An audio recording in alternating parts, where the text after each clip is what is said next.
हम भी तुम्हारी कुटिया पर आएंगे और आपके हाथों का दिव्य प्रसाद जो भी होगा हम पावेंगे। तो वशिष्ठ जी विश्वामित्र जी के आश्रम पर गए।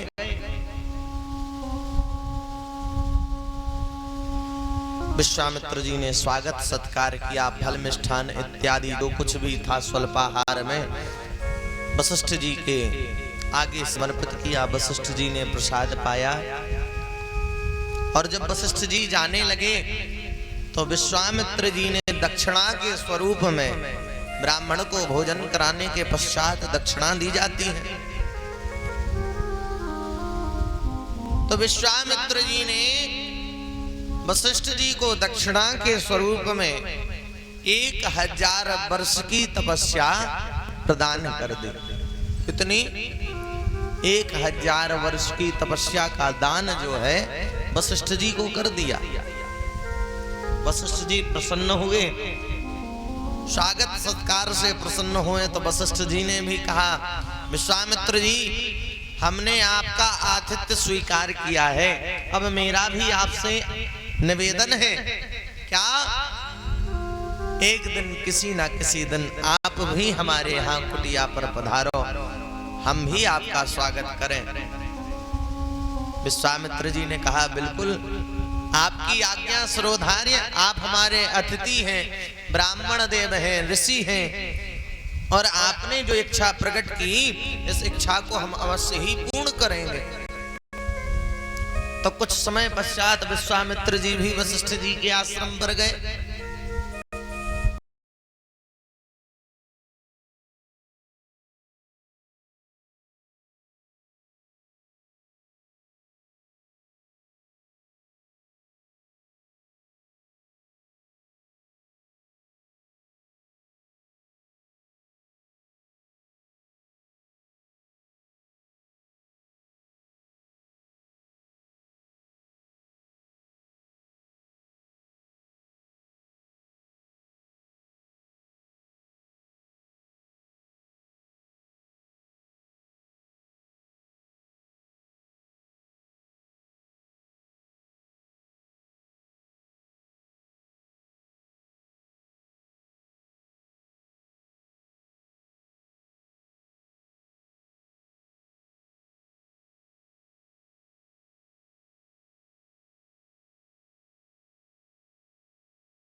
और उनसे पूछने कोई कमी हो, सेवा में त्रुटि हो गई हो, किसी वस्तु का अभाव हो गया हो, तो आप संकोच मत करें, निसंदेह पूर्वक कहें मैं सेवा कर। विश्वामित्र जी ने कहा, नहीं नहीं जी, सेवा भाव आतिथ्य सत्कार तो आपने बड़ा सुंदर हमसे भी बढ़ चढ़ कर किया, लेकिन मैंने जो तुम्हें 1000 वर्ष की तपस्या का दान दिया था, आपने केवल मात्र 1 घड़ी का सत्संग, ये मेरी समझ में नहीं आया। मेरी हजारों वर्षों की तपस्या के सामने 1 घड़ी का सत्संग क्या करेगा? अरे भाई, किसकी यहाँ व्यवहार करो, अगर कोई 50 रुपया आपने लिखा जाए तो अपन को वैसे तो 100 चाहिए, और 100 ना 50 लौटाई दो, है कि नहीं? नियम तो यही है कि जो व्यवहार में आया है, जो रजिस्टर पर चढ़ा है, कम से कम वो तो हम परस्पर दे। मानो वशिष्ठ जी से विश्वामित्र कहते हैं, आपसे ज्यादा इच्छा नहीं थी, लेकिन मैंने आपको 1000 वर्ष की तपस्या दान की थी, आप 1000 नहीं करते, आधी ही कर देते, 5 ही कर देते, आपने तो मात्र 1 घड़ी का सत्संग। वशिष्ठ जी ने निवेदन किया, विश्वामित्र जी आप 1 घड़ी के सत्संग को कम समझ रहे हैं। मैंने ये कहा कि आपकी दक्षिणा से कई आपको दक्षिणा प्रदान की है, से जो आपकी 1000 वर्ष की तपस्या है, हम तो आधी घड़ी और आधी से भी घड़ी का भी अगर दान कर सत्संग का, तो आपके 1000 वर्ष से अधिक था। एक घड़ी आधी घड़ी, आधी में पुण्याध, तुलसी संगत साधु की हरे कोटि अपराध। 1000 वर्ष की तपस्या करने के पश्चात भी हमारा मन कहीं विचलित हो सकता है। विश्वामित्र जी ने कितने वर्षों तपस्या की, लेकिन मेनका ने क्षण मात्र में अपनी ध्वनि से उस तपस्या को भंग कर दिया। ऐसी तपस्या का क्या लाभ? लेकिन प्यारे संग जो है, तुलसी संगत साधु की अरे कोटि अपराध, करोड़ों भी अपराध हो जाएं, वह सत्संग जो है श्रेष्ठ है।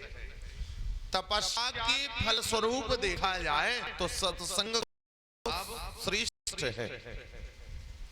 विश्वामित्र जी भी संतुष्ट नहीं हुए, तो विश्वामित्र जी ने कहा इस बात का निर्णय कैसे हो? वशिष्ठ जी ने कहा निर्णायक जो है हम शेषाकार के पास चलते हैं। भगवान शेषनाग जो है न्याय के देवता है प्यारे। देवता शनि महाराज को आजकल टीवी सीरियल में चल रहा है, न्याय के देव शनि देव। हाँ, वो भी उच्च है, वह भी न्याय ही करते हैं, लेकिन मूलतः शनि की भी सृष्टि नहीं हुई थी, शनि की उत्पत्ति नहीं हुई। उससे पहले न्याय के सर्वश्रेष्ठ देव थे शेषावतार।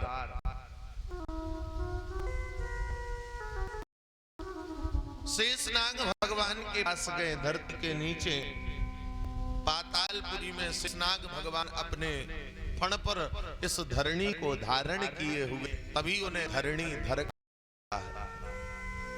धरणीधर भगवान के पास जब पहुंचे और शेषनाग भगवान से प्रार्थना करने लगे, वशिष्ठ जी ने कहा हे शेषनाग भगवान, 1000 वर्ष की तपस्या श्रेष्ठ है या एक घड़ी का संग श्रेष्ठ है? शेषनाग भगवान ने कहा देखो, तो हम जब दें जब हम फ्री हों, जो धरती को पृथ्वी को भार हम अपने सिर पे ला दें, उस भार को रखे हुए हम तुम्हारे प्रश्न का उत्तर नहीं दे सकते। एक काम करो, पृथ्वी के भार को धारण कर लो थोड़े समय के लिए, तो हम उसका उत्तर दे दें। विश्वामित्र चलो ठीक है। सो विश्वामित्र जी ने तुरंत 1000 की तपस्या, 1000 वर्ष की तपस्या प्रसन्नकारी अपने अकाउंट में, हाँ, जितनी तपस्या करी थी 1000 वर्ष की तपस्या पुनः कि यह धरती अपने स्थान पर स्थिर हो जाए, हम 1000 वर्ष की तपस्या लगाते का दान करते हैं। लेकिन जैसे सिर नीचे किया, धरती नीचे जाने लगी। विश्वामित्र जी से शेषनाग भगवान बोले, विश्वामित्र जी आपकी 1000 की वर्ष की तपस्या जो है फिट कम है और लगानी पड़ेगी। तो विश्वामित्र जी ने 10,000 वर्षों की तपस्या को लगा दी। 10,000, 1000 नहीं, 1000 वर्षों की तपस्या को लगा। इतनी तपस्या लगाने के बावजूद भी को छोड़ा शेषावतार भगवान ने, तो धरती पुनः नीचे जाने लगी। बोले विश्वामित्र जी आपसे नहीं डर रही धरती, आपकी तपस्या का इतना बल नहीं है आपकी तपस्या में धरती धारण कर सके। वशिष्ठ जी ने कहा हे धरणीधर भगवान, मैं अपनी एक घड़ी का सत्संग जो है को स्तर करने के लिए दान करता हूं। और जैसे वशिष्ठ जी ने एक घड़ी का सत्संग दान किया प्यारे, और शेषनाग भगवान ने अपने फण को नीचे किया, स्थिर हो गई। सुना। भगवान बोले हाँ बताओ क्या प्रश्न था, अब बताओ, अब पूछो। स्वामित्र जी बोले क्या पूछ रहे? हाँ, हमने अपने 11,000 वर्षों की तपस्या को लगा दिया, फिर भी पृथ्वी स्थिर नहीं रही। और वशिष्ठ जी के केवल एक संग के प्रभाव से पृथ्वी स्थिर हो गई। आज समझ गया कि एक घड़ी का सत्संग जो है श्रेष्ठ है, सर्वश्रेष्ठ है प्यारे। ये सत्संग जो है अत्यंत दुर्लभ है प्यारे।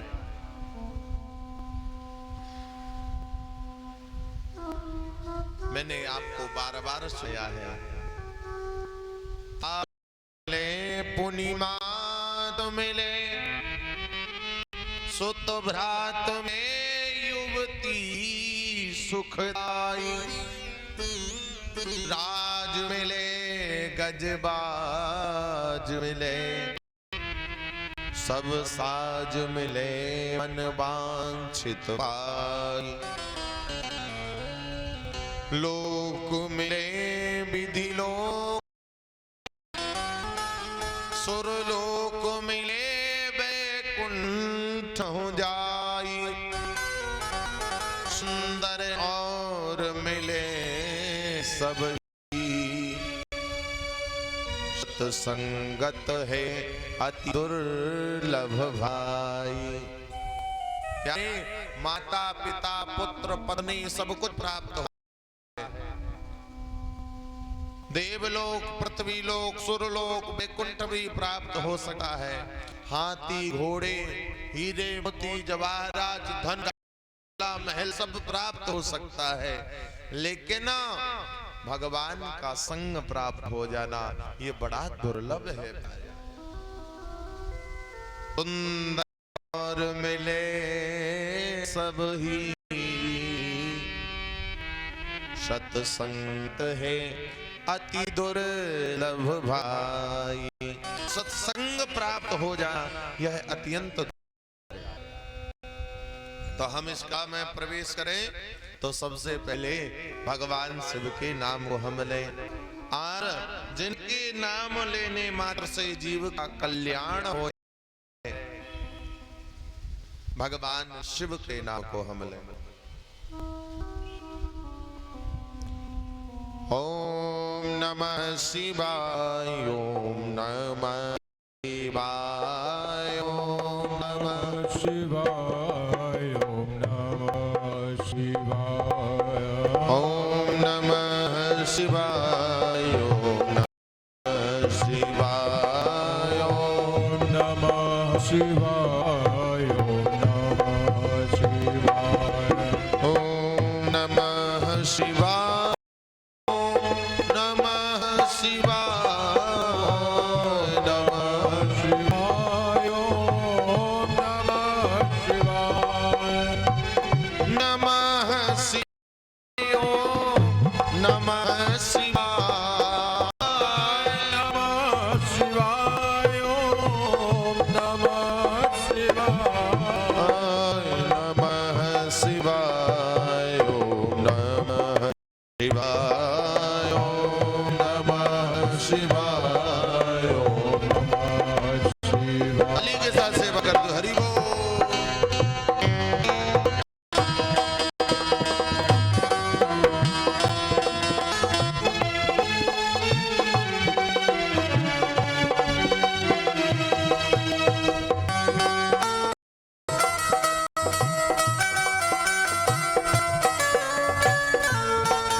सोमेश्वराय शिव सोमेश्वराय,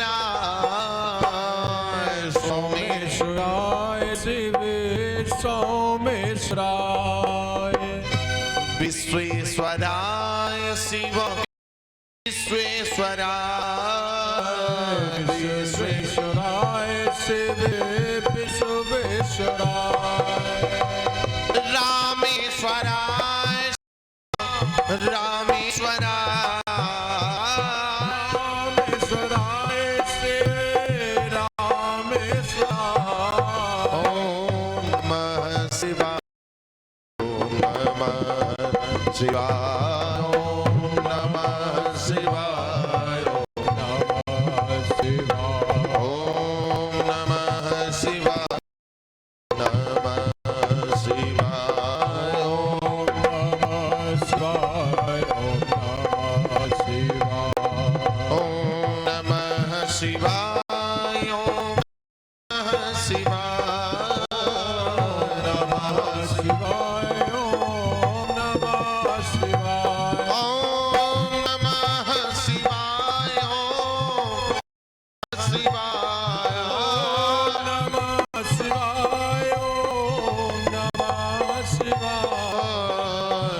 भगवान की नमः पार्वती हर हर महादेव शंभो। प्रिय बंधुओं, आज के सत्र में हम शिव महापुराण की आगे की चर्चा करें। उससे पूर्व निवेदन करें कि कल कथा क्या हुई थी, ये किसी को ज्ञात है? या कि भोजन करके सो गए तो भूल गए? सच सच बता। हाँ, पतो परो रात भर पीसो, हाँ कोनो लाभ ना है। 10-11 सुनाते सुनाते हो शिव महापुराण के। हाँ, तो शिव महापुराण को कछु तो ज्ञान भयो के नहीं? सही से बताइयो। उल्टो घड़ा पुनो पुनो। हाँ, हम तो नल चला रहे खूब। हाँ, ऐसो होए घड़ा धरो होए उल्टो तो मरी। इससे अगर वे भी अगर काऊ को उल्टो घड़ा होए तो सीधो। हाँ, अभी 20 दिन की कथा और शेष है शिव महापुराण का। मास पारायण में अभी 20 दिवस शेष। ठाकुर जी सब कृपा करें। नहीं, यह तो है, ये तो मान गया कि श्रावण मास से पूर्व 7 दिन पहले से आप लोग कर स्नान कर रहे हैं और 10 दिन यह हो गए तो लगभग 17 दिन तो हो ही गए कथा स्मरण करते करते। और धन्य है आपका भाग्य, धन्य है आपका जीवन। कितनी कथा सुननी हुई और फिर भी आप सभी भक्त कथा श्रवण हेतु आते। हमने तो जब महाराज जी से निवेदन किया, हमें तो पहले यह सोच रहे थे कि महाराज महीना भर होने, श्रोता तो धीरे धीरे कम होते जाएंगे, खिसकते जाएंगे। क्यों? अरे आज नहीं कल सुन ले, अब महीना भर होने तो नहीं लेगा 2 दिन। लेकिन यह विचार आपका बड़ा दिव्य लगा। आप प्रतिदिन शिव महापुराण की कथा को सुन रहे हैं प्यारे, कि यह कथा जो है कल्प वृक्ष है। इस कथा के सामने बैठ के जो आप कथा श्रवण कर रहे हैं ना, तो जो भी आपका मनोरथ होगा बैठ करके आप जो भी इच्छा करो पूरी होती है। तो मानो शिव महापुराण के सामने आप बैठे हो, कथा सुन रहे हो, और अगर आपने पूरा मास पारायण कर लिया तो जो भी आपका मनोरथ होगा ये पूरा होगा, ये गारंटेड है। इसमें संशय की कोई बात नहीं है। 100% सत्य, 100%। आज हम कथा में प्रवेश करें तो कल में आप सभी भक्तों ने भगवान शिव के 2 लाडले स्वामी कुमार कार्तिकेय भगवान और श्री गणेश भगवान की जीवन कथा को, उनके जन्म की कथा का श्रवण आप सबने किया। नाना प्रकार की जो अन्य का मत है, ब्रह्म वैवर्त पुराण का वृत्तांत हमने आपको श्रवण कराया, कुछ स्कंद पुराण की कथा, कुछ कूर्म पुराण की कथा को कल के दिवस हमने जो है आप सबको श्रवण कराया। देखिए प्यारे, एक चीज और है, एक पुराण में संसार का सार रहस्य असंभव था, इसीलिए व्यासी महाराज ने उन पुराणों को अलग अलग भागों में विभाजित किया। इतने नाना प्रकार के पुराणों की रचना की। क्यों? जैसे एक वृत्तांत मुझे समझ में आया।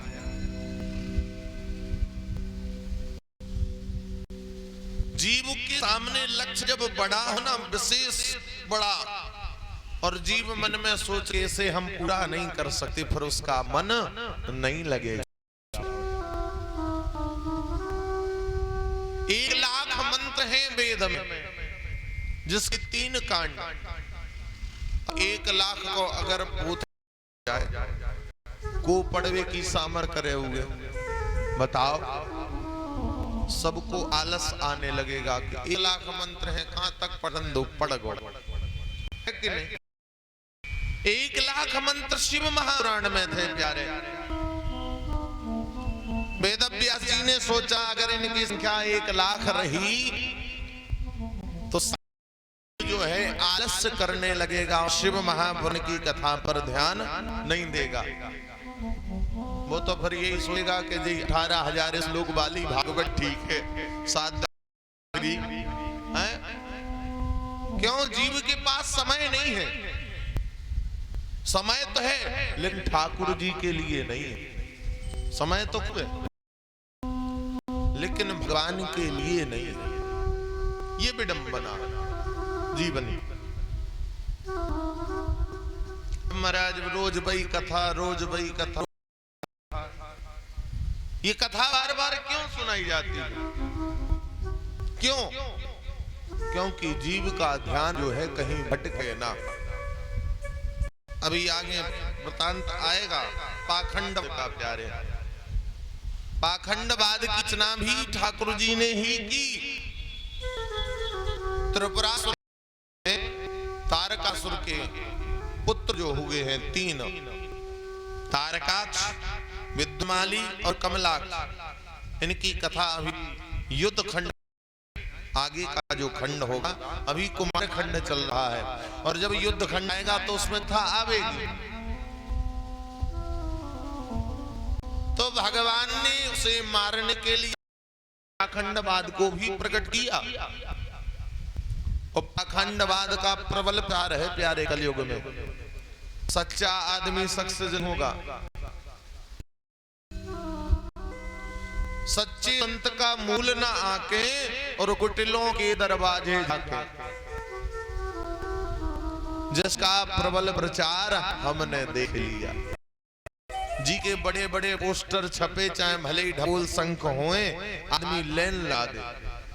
अबे देख रहे हैं आप कहां वो हादसा हुआ था, 100-150 आदमी हैं स्वयं को भगवान बताने वाले। ये पाखंडवाद ही तो है और क्या है। हम सामान्य भक्तों की बुद्धि से खेलना। हमारे ऑर्गन वाले भैया सतीश भैया बैठे, ये भी मोबाइल खूब चलाते हैं और कभी कभी ज्ञान गंगा के कुछ उपदेश आ जाते तो ये हमें पढ़ाते हैं, बोले देखो महाराज जो लिखो।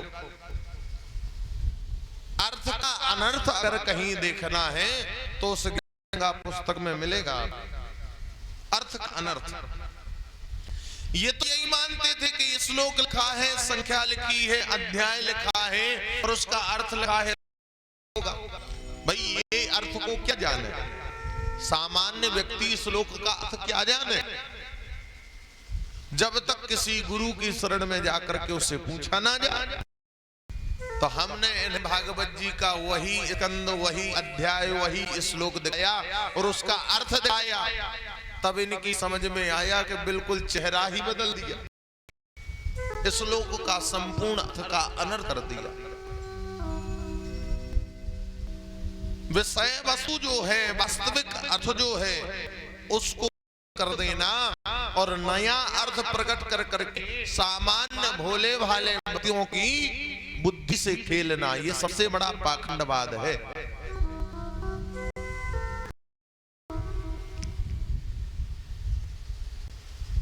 पाखंडवाद के लिए कोई बड़ी बात थोड़ी है, पाखंडवाद तो थोड़े समय में जागृत हो जाता है। एक गांव था प्यारे, सब भक्त थे वहां थे ठाकुर जी की, शालिग्राम भगवान की पूजा करें। गांव का नाम हो गया कि वाह कितने अच्छे लोग हैं चिरगांव के की पूजा करें, सब ठाकुर जी की कथा सुने, सब ठाकुर जी को दर्शन करें, नाव हो गो। लेकिन एक पाखंडवादी, किसी बुराई नहीं कर रहा हूं मैं, इसके लिए क्षमा चाहूंगा, लेकिन मैं बता रहा हूं जीव के मन में कैसे भूला जाता। एक ईसाई धर्म का व्यक्ति था, उस गांव में आया, उसने पूजा कर रहे शालिग्राम की पूजा में लगी रात दिन भर। उसने कहा, बोले बताओ तुम लोग कितने मूर्ख हो, हाँ? इनकी पूजा करने से क्या लाभ? भक्तों ने कहा कि संत ब्राह्मण बताते हैं कि शालिग्राम की पूजा करने से पार हो जाता है जी। कितनी अच्छी बात कही भक्तों ने। हमारे पंडित जी, हमारे संत, हमारे ब्राह्मण कहते हैं कि शालिग्राम ठाकुर जी की सेवा करने से जीव भव सागर से पार हो जाता है। अब वो पाखंडी व्यक्ति तो देखो जीव के मन में से घोला है, सागर से पार हो। बोले बाल्टी भर पानी ले आओ। भक्तों ने बाल्टी भर पानी लाए। बोले ले आओ तुम अपने ठाकुर जी को शालिग्राम की बटैया दे दे। और जैसे ही बाने शालिग्राम की बटैया प्यारे पाषाण की, वो तो डूब गई। बोले बताओ कितने मूर्ख हो तुम लोग, हैं? तुम्हारे ठाकुर बाल्टी में 100 पानी, ऊखों तो तैर नहीं पा रहे, ऊखों तो पार नहीं कर पा रहे, तो मेरे भव सागर से पार है मूर्खों वाली बात। अरे हमारे भगवान जीसस क्रॉस लकड़ी का एक वो गले में लटका रहते हैं, धन के चिन्ह, एक नीचे की लठिया ज्यादा लंबी होती, ये देखिए अंतर हो उसका चिन्ह। बोले देखो भगवान तो हमारे हैं, उनकी लकड़ी का बना था। सोने क्रॉस उतारा और बाल्टी में जैसी डाला, सुबह तेरे नहीं लगा। वो अगर भव सागर से कोई तार सकता है तो मेरे भगवान हैं, और मेरे भगवान की शरण में आओ, इन भगवान को फेंको। अब भोले भाले जीव तो भोले भाले, उन्होंने सोची कि बात तो सही है, प्रमाण तो ठीक है। देखो प्रत्यक्षम प्रमाणम के मस्ती, मेरे शालिग्राम को न शालिग्राम के ठाकुर जी को फेंक दो, सभी गांव ने फेंक दो, गांव वालों ने, और लकड़ी के छोटे से क्रॉस को जो है अपने गले में लो के जी हमें भव सागर से पार उतारे। कुछ गांव में आई, उन्होंने सोचा कि इस गांव में बड़े भक्त हैं, चिरगांव का बहुत नाम सुना है कि इते कथा चौपरा पे था, और एक जगह और कथा, जिते देखो कथा है, हाँ पूजा भटकते हैं। और जैसे ही सत जैसे ही गांव में पहुंचे, उन्होंने देखा कि सबरे तो क्रॉस लटकाए। ब्राह्मणों को बड़ा दुख हुआ। उन्होंने उन भक्तों से पूछा, भैया ठाकुर जी की सेवा पूजा करने वाले थे, शालिग्राम की पूजा करते थे, कहां गए शालिग्राम, और तुम गले में क्या लटकाए हो? बोले महाराज आप हम सिद्धि बने रहे, तुम और अपनी बात बनाए रहे सिद्धि हमें हैं? आज तो परो हमें कि शालिग्राम जी जब खुद पानी में डूब गए, तो हमें भव सागर से कैसे पार करें? ब्राह्मणों की समझ में आ गई कि कोई ना कोई इनके मन में विष बोल गया। संतों ने कहा भैया देखो, अगर है तो हमारी सनातन संस्कृति में परीक्षा को एक नियम है, जल से करी जात परीक्षा, परीक्षा करी जात अग्नि से। सीता मैया को जब वापस लाए राम जी तो कब परीक्षा है? बोले देखो परीक्षा का तो एक ही प्रमाण है, परीक्षा अगर कोई है अग्नि परीक्षा। हम मान जाएंगे कि अगर तुम्हारी जीसस अग्नि परीक्षा पार कर दे, मैंने स्वीकार कर। संत ने कही अग्नि जलाओ, संतों ने अग्नि जलवाई। बोले जीसस को नकारो जा अग्नि में से, नकारो जा। और चिन्ह लकड़ी का डाला गया सो वो जल गया, और ठाकुर जी सालेगाम की बटरिया डाल दी अग्नि में। हाँ, अब ठाकुर जी काय खो जले भैया हैं? मैं तो अग्नि में तप करके और सुंदर दिव्य स्वरूप भव्य स्वरूप हो गया। देखा सो होते जीसस ही नहीं, जीसस स्वाहा। संतों ने कहा अब आया तुम्हारी समझ में, असली भगवान कौन है? जिसने अग्नि। लोगन ने सोची कि हाँ सिद्धि बना गए हमें, तुरंत क्रॉस को उतार करके और से सालिग्राम की सेवा पूजा करने लगे। कहने का भाव यह है प्यारे कि जीव बड़ा साधारण और भोला है, और से कोई भी चतुर व्यक्ति होता है। एक ही उल्लू काफी था बर्बाद गुलिस्तां करने को, और हर साख पे उल्लू बैठा है, अंजाम गुलिस्तां क्या होगा? जितने भक्त हैं भगवान के सिरे है, हाँ को भी बना क्यों दो जा, कोई भी चतुर व्यक्ति भाई वो अर्थ का आना करेगा, आप उस अर्थ में लग जाएंगे तो आप भी ठाकुर जी को नहीं मान। लेकिन उसकी सी जानकारी, मूलतः तत्व की जानकारी किसी संत के पास, ब्राह्मण के पास, गुरु के पास ही मिलेगी।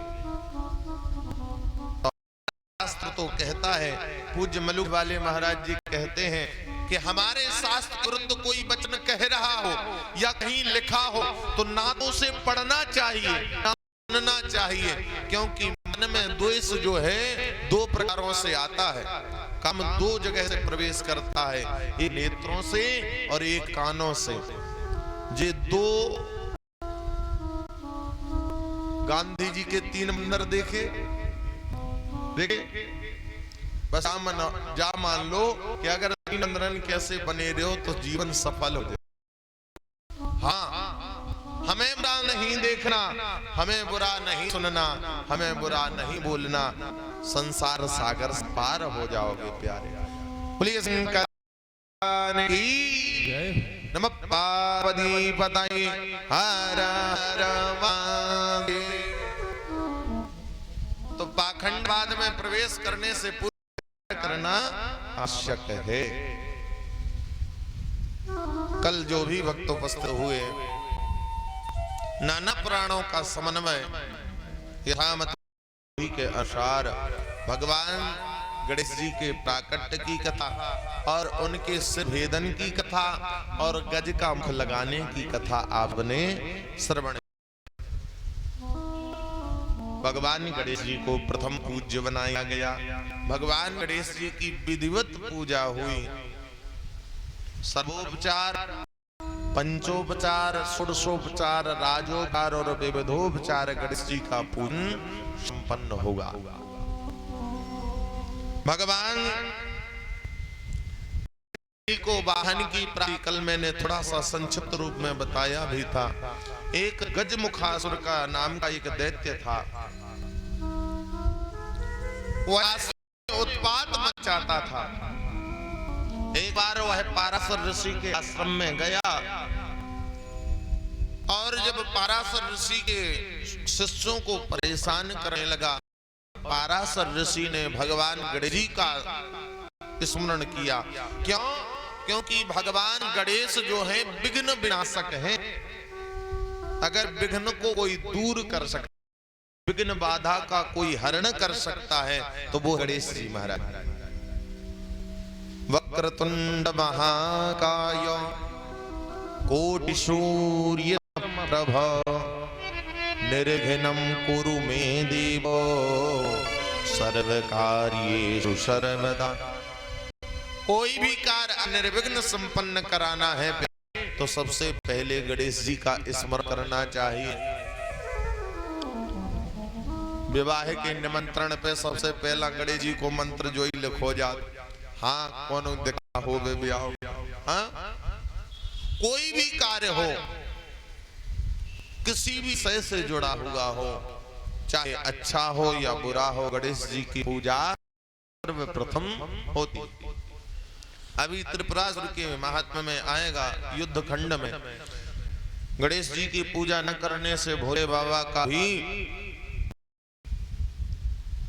जो प्रार था, जो धनुष चढ़ाया, वो धनुष बाण जो है अपने लक्ष्य पर नहीं लगा, गणेश जी का पूजन नहीं किया तो आपको।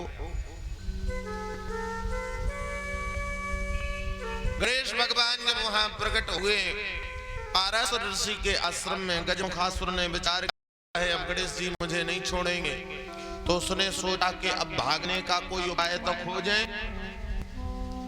तो गजमुखासुर ने अपनी माया के स्वरूप से अपना स्वरूप जो है चूहे के रूप में परिवर्तित कर लिया और सोचने लगा कि बिल में घुस जाए।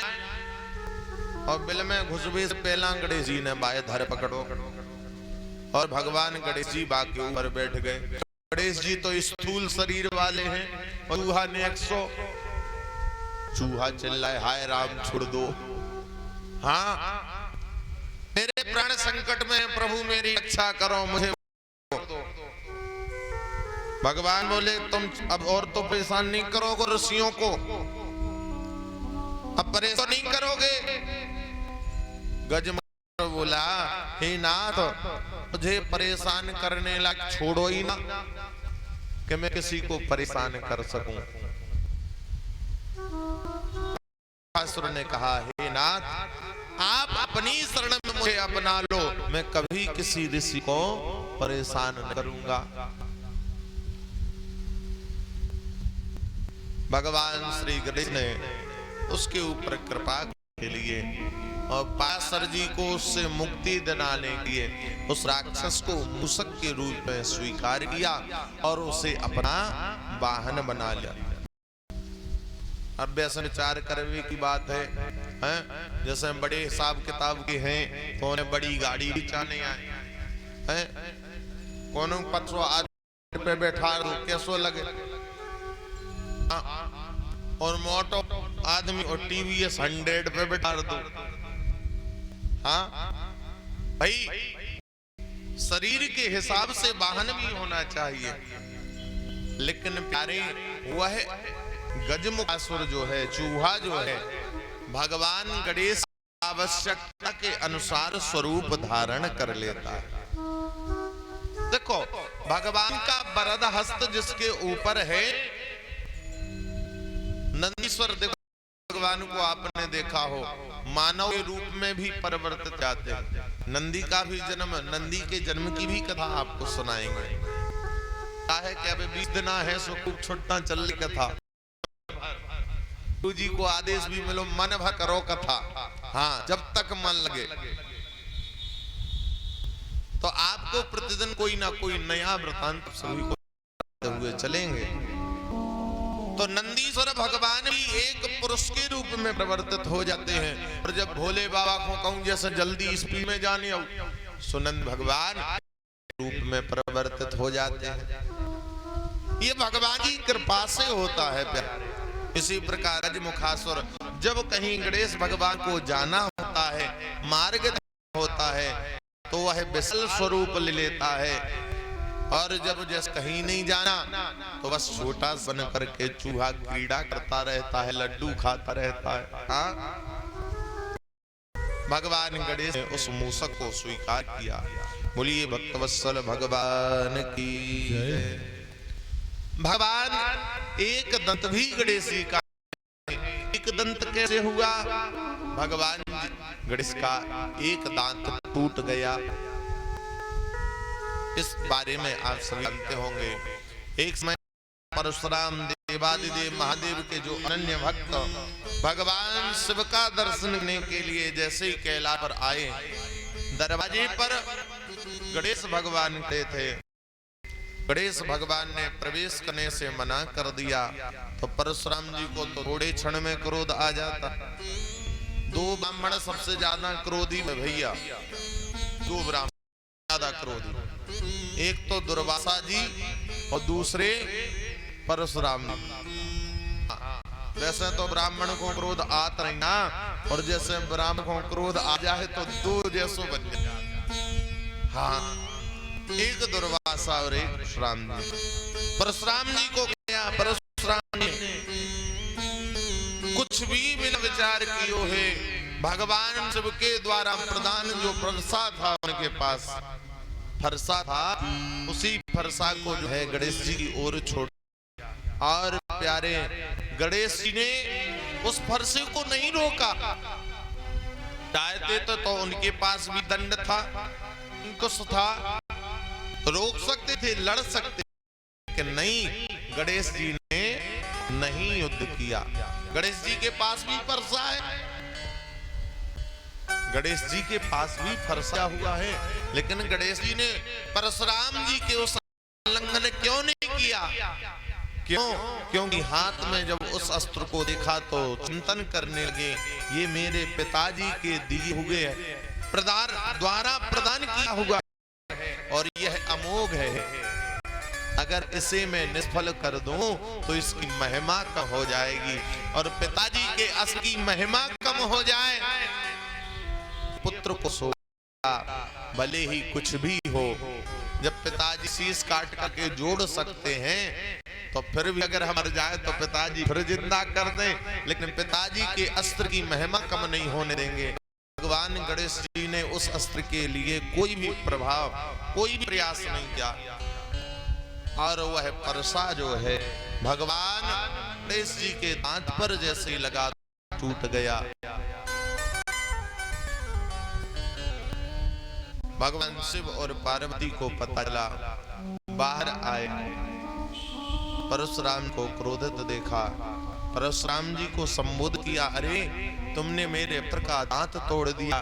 परशुराम जी ने क्षमा की, हे नाथ, आज के बाद मैं किसी पर भी अस्त्र शस्त्र नहीं उठाऊंगा। परशुराम जी केवल मात्र उसको दिखने के लिए मानो देते, फिर किसी पर उन्होंने परसे से प्रहार नहीं किया। शिवगण पर, किसी भी शिवगण पर परसे से प्रहार नहीं किया। भगवान महाराज का एक नाम और हो गया, एक दंत भगवान की। नमः पार्वती तये, हर हर महादेव। जय गौरी नंदा प्यारे, जय गौरी नंदा, गणपति आनंद कंदा, गणपति आनंद कंदा, सब चरणन बंदा। ओम जय गौरी, जय गौरी नंदा, स्वामी जय गौरी नंदा, गणपति आनंद कंदा, गणपति आनंद कंदा, सब चरण बंदा। ओम जय गौरी नंदा, जय गौरी नंदा, ओम जय गौरी नंदा। आज मानो भगवान परशुराम ने गणेश जी की जय हो गौरी नंदन, मैं आज तुम्हें पहचान गया। मानो परशुराम जी ने जो रक्त निकलने था दांत टूटने से, प्यारे अगर हाथी के दांत दिए जाएं तो मानो उसके प्राण निकल जाते हैं। भगवान परशुराम ने गणेश जी से कहा, आपके जो इस दांत से रक्त निकल रहा है, यह रक्त बंद हो जाएगा और आपका जो घाव है उस पीड़ा आपको, और आप एक दंत के नाम से ही पूजे जाएंगे। ये परशुराम जी ने गणेश जी से कहा, उनकी प्रार्थना की। चरण वंदन करके शिव के पुत्र को चरण करके अपने स्वरूप को जानकर और पुनः महेंद्रगिरी पर्वत पर पुनः तपस्या के लिए चले गए। अब दोनों भाई बड़े हो रहे हैं। दोनों भाई जब बड़े हो गए भैया, तो माता पिता के मन में भी इच्छा जागृत हुई कि अब हमारे बालक बड़े हो गए हैं और अब इनका विवाह समय आ गया है, लेकिन अब भैया कोई रिश्ता आवे जब तो विवाह करें, हैं? ऐसे कैसे कर दें? भगवान के मन में यहाँ पर इच्छा जागृत हुई। पार्वती मैया भगवान शिव की सेवा कर रही थी। गणेश जी को भूख लगी। हाँ, गणेश जी अपनी मैया के द्वारा बनाए पाते हैं छोटे छोटे लड्डू मोदक में थोड़ी सी ऊपर नोक सी निकली होती है। अब माताएं बनाना जानती हो तो ठीक है, नहीं तो हम तो देख के हमने खाए नहीं है। हाँ, लेकिन लड्डू होते हैं लड्डू की तरह जैसे, और ऊपर थोड़ा सा ऊपर नोक होती है। भगवती पार्वती के हाथों से बनाए हुए मोदक ही गणेश जी पाते।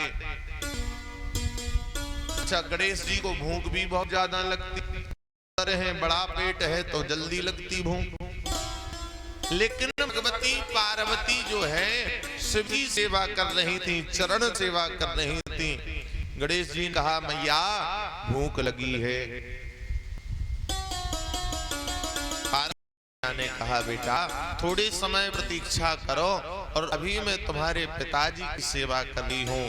पति की सेवा सर्वोपरि है। गणेश जी ने सोचा पति में और पुत्र में बहुत अंतर है, अगर हम भी किसी के पति बन जाएं तो हमारी भी सेवा सबसे पहले होगी। पार्वती मैया से गणेश जी बोले मैया हमें भी पति बना दो। हाँ, मैया पड़ी बोली बेटा तुम्हें पति कैसे बना? अरे कोई प्रिया वाला आए हो जब तो पति, बिना ब्याह के थोड़ी बन जाओगे। गणेश जी बोले तो ब्याह करा दो, लेकिन पति बना दो। हाँ, आपको तो मेरे लिए समय रहता नहीं है, मुझे भूख लगती है, आप मोदक, इसलिए जो मेरी पत्नी होगी वो मेरी सेवा करेगी, वो लड्डू खिलाएगी।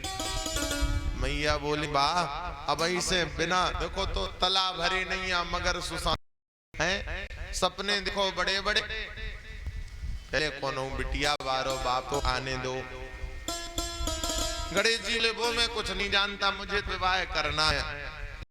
में कार्तिक जी ने सुना कि विवाह की चर्चा चल रही, सो बोले तुरंत बोले वाह गणेश को कैसे, बड़े हम हैं पहला हम आओ। हाँ, अगर को ब्याह हो जाए तो फिर बड़े लड़का को नंबर नहीं लगा। हाँ, एक बार कटगो मतलब कटगो, या तो कछु अच्छी खासी सर्विस का है तो भगवान कृपा से, और नहीं तो अगर नंबर चूक हो फिर नहीं लग रहा। कार्तिक जी बोले सुनो पहला गणेश को नहीं पहला हम आओ। अब दो ही जनन में झगड़ा होने लगो, विवाह। गणेश जी कार्तिक जी से कहे नहीं नहीं पहले विवाह मेरा होगा, मैं माँ का लाडला हूँ। कार्तिक जी बोले हम भी पिताजी के लाडले हैं, पहला ब्याह हम आओ। माता पार्वती ने जाकर के शिकायत जो है भोले बाबा से की, दोनों बालक लड़ रहे हैं और किसी वस्तु खेल खिलौने के लिए नहीं, खाने के लिए नहीं, बोले बताओ ब्याह के लाने लड़ रहे हैं। भगवान शिव ने विचारा बदल दो बदल दो।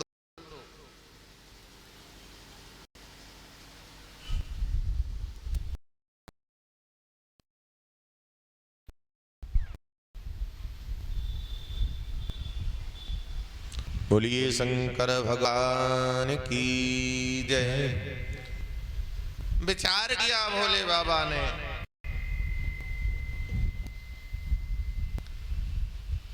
इनके लिए विवाद को समाप्त करने के लिए इनके मध्य में कोई प्रतिस्पर्धा नहीं होगी, कोई प्रतियोगिता, कोई लक्ष्य रखना होगा। भगवान शिव ने कहा, देखो मुझे तुम भी प्रिय हो और गणेश जी भी प्रिय हैं, और दोनों ही बड़े हो गए हो। अब दोनों समान लगते हो, दिखते हो, कौन बड़ा कौन छोटा। एक काम करो, आयु में बड़े होने से कुछ नहीं होता। धन वृद्धा बल वृद्धा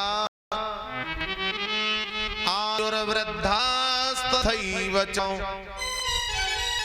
ते सर्वेऽपि ज्ञान वृद्धा किंकरः किंकरः।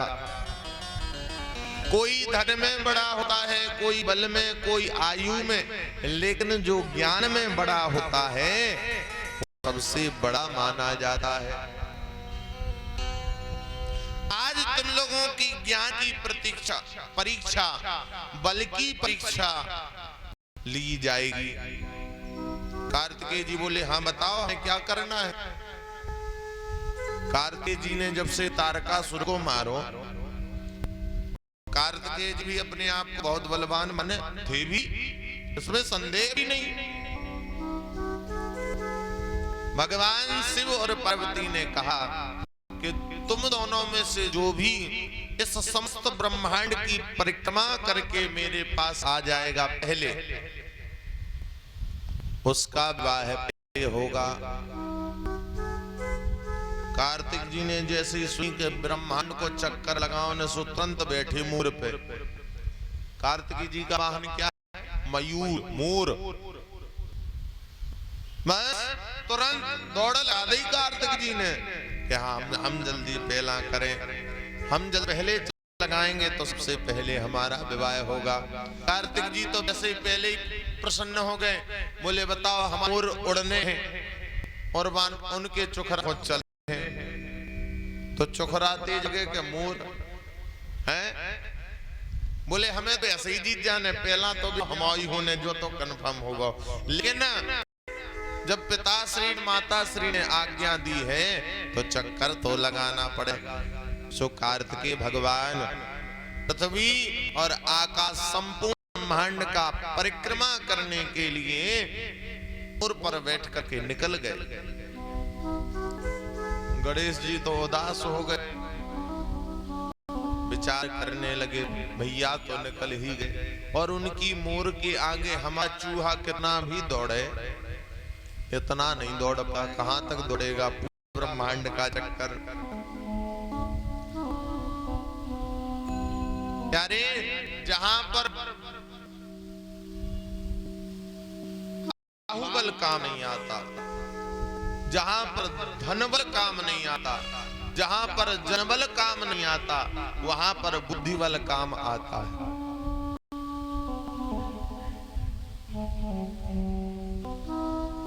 बुद्धि सबसे बड़ा अस्त्र है। जीव के पास ज्ञान हो वह सारी चीजों से जीत जाएगा। आपने अकबर बीरबल के कई चरित्र सुने होंगे, तेनालीराम पंडित जी के भी कई चरित्र सुने होंगे, एक नाटक भी चला था तेनालीराम। हाँ, बौद्धिक क्षमता जिसकी अच्छी है वह सारे विषयों में विजय हो जाता। एक था अपने घर में अकेला लेटा था, उसके घर में कुछ उत्सव होगा तो उत्सव मनाने के लिए बाहर चले। परिवार के सब लोग गए, केवल अकेला लेटा था घर में। डाकुओं को पता चला कि आज इसके घर में कोई नहीं है, चलो आज डाका डालें। डाकुओं ने जैसे दरवाजा खोला, कुंडी खोली, व्यक्ति जाग रहा था। उसने सोचा हम अकेले हैं और डाकू बहुत सारे, अगर लड़ेंगे भी तो जीत नहीं पाएंगे, गोली मुझे मार दें, क्या पता फिर भी ले जाएं। तो उसने बुद्धि लगाई और परे परे अकेले लेट रहा। बोले समझान सिंह, लगता है किसी ने कुंडी खोली, देखो। सुजान सिंह जागो, लगता है घर में कोई किसी ने पेश किया है। और बहादुर सिंह, फलाने सिंह, ढकाने सिंह ने सुनाओ ले। दामन ने सुनी के हैं 8-10 जने घर में हम चोरी ना कर पे। डाकुओं ने सोची किसी ने गलत सूचना दी है कि अकेला है, घर में कोई नहीं है। अरे घर में तो 7-8 है आदमी, चलो वापस। डाकुओं ने पुनः जाके ता कुंडी आई, वो घर से बाहर निकल गए, भाग गए। प्यारे विचार करो, अगर बुद्धि काम न करती और वह 7-8 लोगों के नाम नहीं लेता तो चोरी तो पक्की थी, तो जाना था। और अगर अकेले लड़ने का प्रयास भी करता तो कहां जीतता। इसलिए जहां जब धनबल काम न आए, जनबल काम न आए, बाहुबल काम न आए, तो वहां पर बुद्धि का प्रयोग करना चाहिए। आज गणेश जी ने यह साबित कर दिया। विचार कर रहे हैं, शास्त्रों में लिखा है माता पृथ्वी के समान है, पिता आकाश के समान है, और मेरे माता पिता दोनों संयुक्त हैं तो वो ब्रह्मांड के समान ही है। संसार में माता पिता से बड़ा कोई नहीं। गणेश जी ने विचार किया, ये शास्त्रों का मत है। सो गणेश ने बड़े आदर से एक शिला पर अपने पिताश्री से निवेदन किया, माताश्री से, मैया पिताजी इस चट्टान पर बैठ जाओ। भगवान शिव ने कहा, गणेश जी वो तो ठीक है बेटा, हम तो बैठ जाएंगे, हम तो आराम कर लेंगे, लेकिन तुम अभी यहाँ रुके क्या कर रहे हो? कार्तिकेय भैया चक्र लगा करके आते हो, उनका विवाह हो जाएगा, तुम्हारा नहीं होगा। गणेश जी बोले, ब्याह की चिंता नहीं, वो तो हो ही जाए, वो तो कंफर्म है। हाँ, जा मान लो गणेश जी जा सोच रहे तो हम हो ही गओ। हाँ,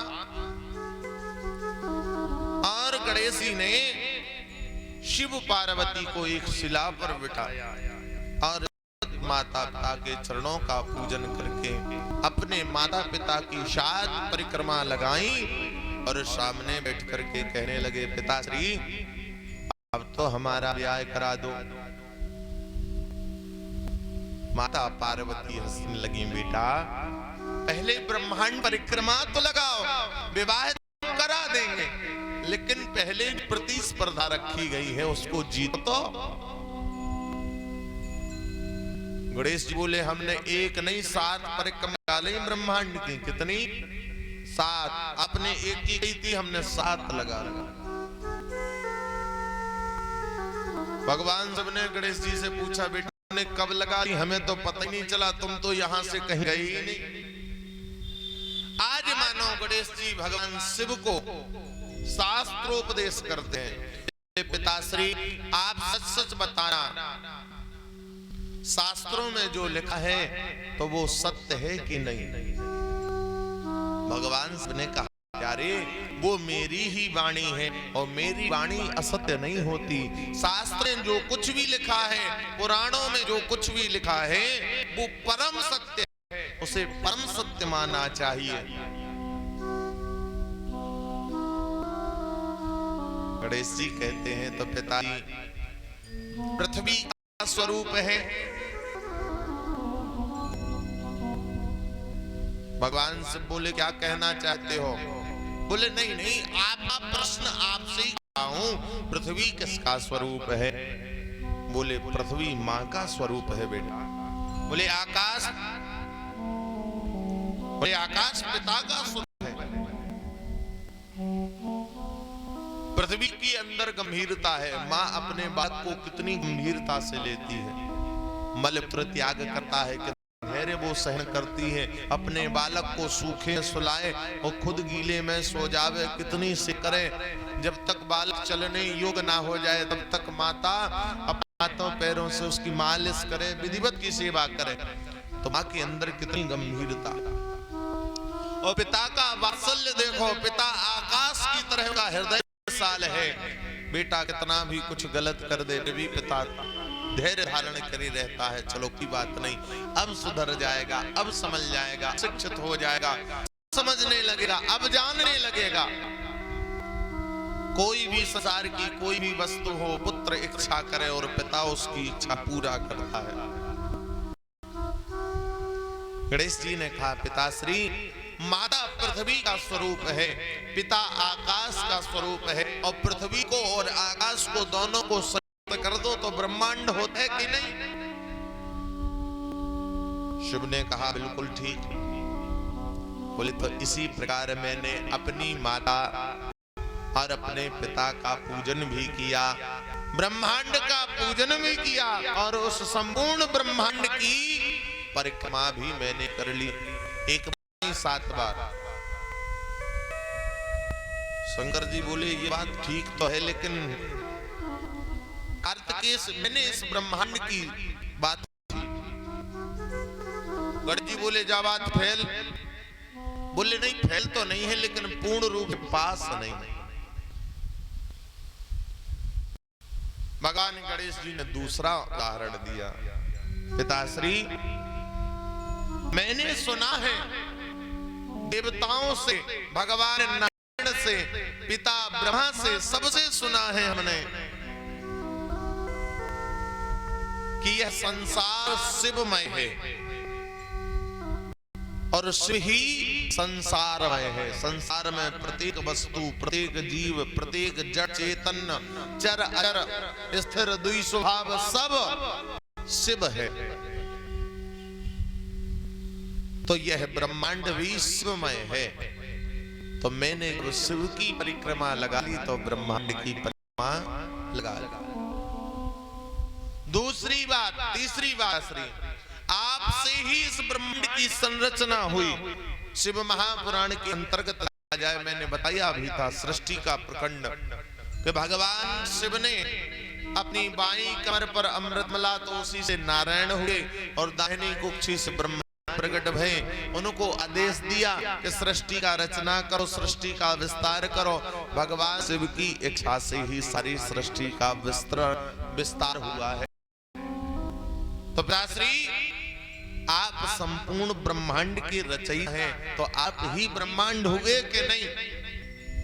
भगवान शिव बोले बेटा, मान गया कि तुम सब प्रकार से ज्ञान कुशल हो, तुम्हारी बुद्धि की क्षमता जो है बड़ी तीक्ष्ण है। हाथी में वैसे बुद्धि नहीं होती प्यारे, हाथी में ज्ञान नहीं होता, मदमस्त होता। लेकिन वही हाथी जब भगवान गणेश का शीश बन जाए, भगवान गणेश का सिर बन जाए, तो उस हाथी में भी मानव संसार का संपूर्ण ज्ञान समाहित हो जाता है। आज भगवान गणेश की बात को मान करके शिव ने स्वीकार कर लिया और गणेश जी की जयकार करने लगे। बोलिए विनायक भगवान गणेश भगवान की। आज गणेश भगवान की स्वयं जयकार की है भगवान शिव ने। तुम बुद्धि में सबसे आगे हो, भले ही तुम्हारे भैया उम्र में आयु में बड़े हैं, लेकिन तुम उनसे ज्ञान में बड़े हो। तो जो ज्ञान में बड़ा हो किंकरः शिष्य किंकरः, उसके आगे सभी शिष्य के समान होते हैं। भगवान गणेश पास हो, इतने ही में भगवान शिव की इच्छा से एक विश्वरूप नाम के प्रजापति थे, वो आए और अपनी दोनों कन्याओं के साथ भगवान का शिव का दर्शन करने के लिए कैलाश पर आए। भगवान शिव के चरणों में प्रणाम किया। उन विश्वरूप जी की 2 कन्या थी। शिव महापुराण में है सिद्धि और बुद्धि, जिसे हम आप रिद्धि और सिद्धि कहते हैं। शिव पुराण के अंतर्गत उनका नाम सिद्धि और बुद्धि है। देखिए, बुद्धि और रिद्धि में भेद नहीं है, सबका फर्क है, अक्षरों का फर्क है, लेकिन गुण और उसका अर्थ जो है समान है। विश्वरूप जी ने कहा, हे भगवान शिव, मेरी इन दोनों पुत्रियों को आप अपने श्री चरणों में स्वीकार करो, आपका दर्शन कराने के लिए आया हूं। भगवान से बोले, हमारे चरणों की अपेक्षा मेरे पुत्र के चरणों में समर्पित कर दो, तो हमारा दर्शन भी होता जाएगा और तुम्हारी पुत्रियों का कल्याण भी हो जाएगा। विष्णु जी ने भगवान शिव की आज्ञा मान करके अपनी दोनों कन्याओं का विवाह गणेश जी से करा दिया। अच्छा भैया, वैसे एक बात और है, हम मत बता रहे, जैसे दो पुत्रियां हती, एक को कार्तिक जी से करा दे, एक को गणेश जी से, हैं काव्य कर जातो, दो ही बेटियों को ब्याह गणेश जी से करा दो।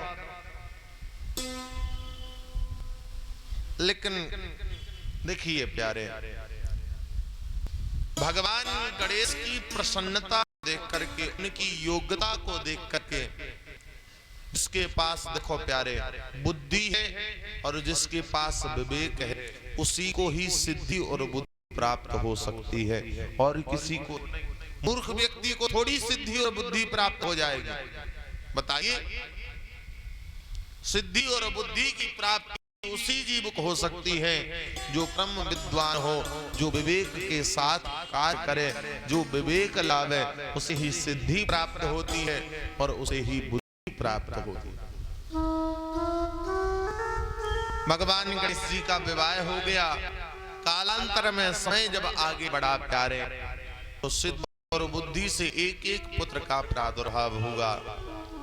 शिव महापुराण के अंतर्गत बुद्धि से लाभ और सिद्धि से क्षेम, लेकिन लोकाचार की दृष्टि से शुभ और लाभ उन्हें कहा जाता है। दरवाजे पर जो हम आप शुभ और लाभ लिखते हैं, श्री गणेश जी सदा सहाय करें, लक्ष्मी जी सदा सहाय करें, ये शुभ लाभ और नहीं, गणेश के ही पुत्र हैं। गणेश जी का विवाह भी हो गया, संतान भी हो गई, तब जा करके कार्तिकेय जी परिक्रमा गा करके आए। परिक्रमा गा करके आए और देखा कि कैलाश पर्वत पर दो छोटे छोटे बालक क्रीड़ा कर रहे हैं।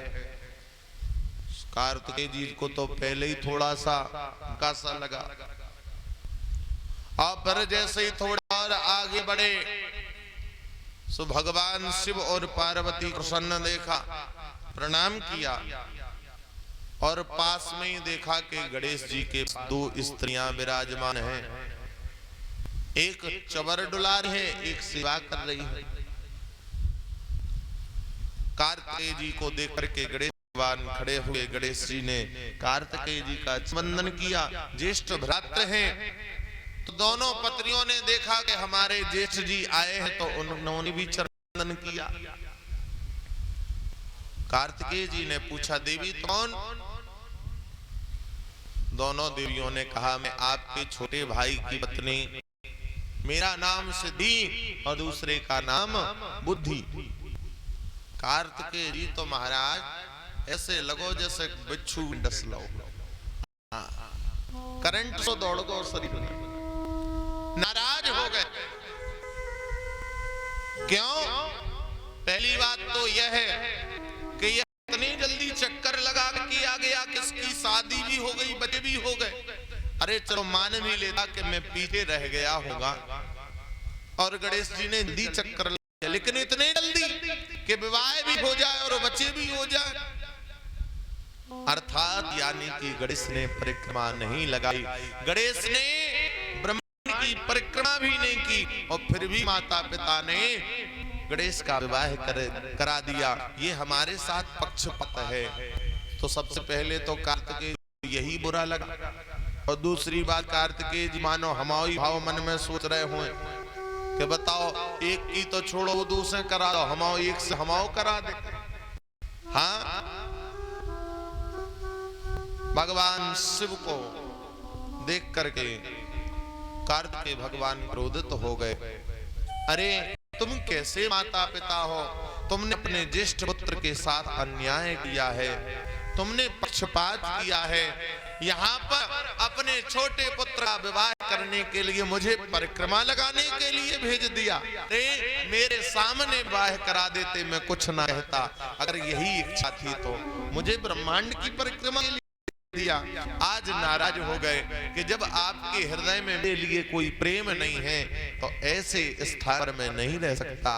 और कार्तिकेय जी उस कैलाश पर्वत को छोड़ के उस क्रौंच पर्वत पर गए, श्रीशैल पर्वत पर, जहां क्रौंच पर्वत की रक्षा करने के लिए प्रलंबासुर का वध किया। कार्तिकेय भगवान जब वहां पर गए तो श्रीशैल पर्वतराज ने भगवान कार्तिकेय का दिव्य पूजन सत्कार किया और उन्हें अपने ही पर्वत पर स्थान प्राप्त प्रदान। कार्तिकेय जी छोड़ करके चले गए तो भगवान शिव और पार्वती को बड़ा बुरा लगा। बड़ा पुत्र हमें छोड़ करके चला गया। अरे घर से जब संतान कोई भाग जाती है, घर त्याग देती है तो माता पिता को बहुत कष्ट होता है। तो भगवान शिव और पार्वती अपने ज्येष्ठ पुत्र को खोजने के लिए उस पर्वत पर गए और भगवान शिव ने अपने पुत्र के साथ रही का बना करके वहां पर एक अपना ज्योतिर्लिंग स्थापित किया। तो आज भी श्रीशैल पर्वत पर, उस रौंच पर्वत पर मल्लिकार्जुन भगवान आज भी स्थापित है। बोलिए मल्लिकार्जुन भगवान की। नमः पार्वती पतये हर हर महादेव। तो प्रत्येक को प्यारे भगवान शिव अपने पुत्र कार्तिकेय से मिलने के लिए उस पर्वत पर आते हैं और प्रत्येक पूर्णिमा को भगवती पार्वती मैया उस पर अपने पुत्र से मिलने को जाती हैं। आज भी यह परंपरा है। भगवान शिव अमावस्या को श्रीशैल पर्वत पर जाते हैं और भगवती पति मैया पूर्णिमा के दिन श्रीशैल पर्वत पर जाती है। ऐसी भगवान की दिव्य महिमा है। बोलिए भक्तवत्सल भगवान की नमः पार्वती पतये हर हर महादेव। हो भोले तेरी जटा से बहती है गंगाधारा, भोले तेरी जटा से बहती है गंगाधारा, भोले तेरी जटा से बहती है गंगाधारा, भोले तेरी जटा से बहती है गंगाधारा, तेरी जटा से बहती है गंगाधारा, भोले तेरी जटा से बहती है गंगाधारा, भोले तेरी जटा से बहती है गंगाधारा, काली घटा के अंदर, काली घा के अंदर ज्यों दानी उजाला, काली घटा के अंदर जो मेरे उजाला, भोले तेरी जटा से बहती है गंगाधारा, भोले तेरी जटा से बहती है गंगाधारा, काली के साथ करते हुए काली घटा के अंदर, काली घटा के अंदर दामनी उजाला, काली घटा के अंदर जो मेरे उजाला, भोले तेरी जटा से बहती है गंगाधारा, भोले तेरी जटा से बहती है गंगाधारा, काली के साथ सेवा करते हुए तेरी जटा से